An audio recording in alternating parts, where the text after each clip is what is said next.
Welcome to On the Edge with JP Devine from Central Maine Sunday. On the Edge with JP Devine audio is made possible by our subscribers like you. Thank you for listening and supporting local journalism in Central Maine. Now here's JP Devine. Bridge over troubled waters. Oh, I love bridges, grand and small.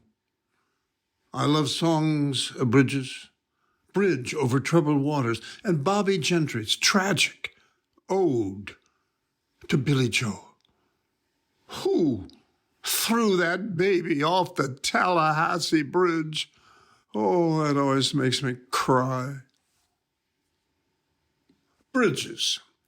When he was 24, my grandfather, Big John Conlon, was a young man who left his 5 coal mine brothers back in Pennsylvania, who then owned the mines. But John hated the mines. He yearned to be a riverboat pilot.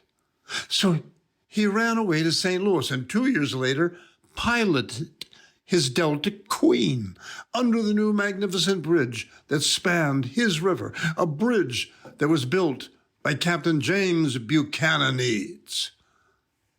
Grandpa loved that bridge. I love that bridge.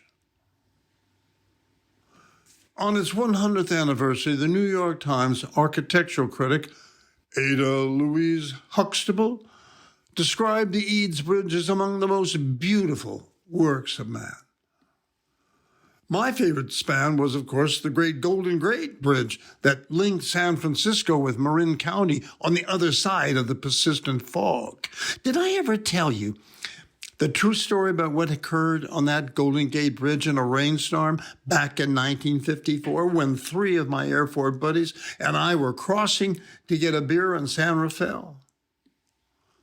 A taxi cab stalled in one lane, holding up traffic. We stopped directly behind it, and while every horn in San Francisco honked, we ran up to see if we could help. OMG! The driver of the cab was in the back seat, helping a young woman deliver her baby. Airman Freddie Blackman got in to help the frightened cabbie, just as a photographer ran up and aimed his camera. At that moment, as I was holding the cab door open for them, a toy doll fell out into the rain. I bent down to retrieve it, just as the camera flashed. Boom! Pow! No picture for me. So here I am on another rainy night in Waterville, Maine, writing about the impact of the work on the troubled Taconic Bridge that is allegedly crippling the daily business of Waterville's local merchants. Some are hurting, I learned. Most are not. I had noticed that the outside business of the fabled Silver Street Tavern is, as usual, full up.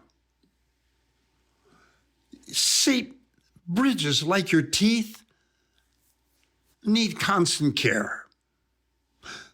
The drums of time, it appears, have begun to beat for the ancient Taconic Bridge between Waterville and Winslow. The good news we hear is that the work has begun. Hurrah! The bad news is that the bridge will be closed to westbound traffic for approximately 3 years. Egad! 3 years? In those 3 years, we'll have a new president or a chaotic mess. In those 3 years, we may be talking to the little green men on the spaceships that experts are saying have been admiring the bridge work.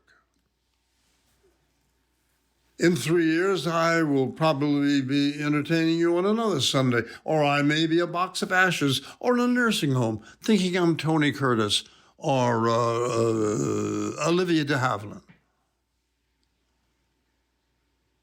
On that third Christmas, the merchants a waterhole may possibly be recovering from the third apocalyptic winter of World War III, digging away at one long line of snow-covered electric cars on Main Street that has returned to one-way traffic. And the tectonic bridge will celebrate its grand opening. Hurrah! Thanks for listening to On the Edge with JP Devine. On the Edge with JP Devine audio is made possible by our subscribers like you.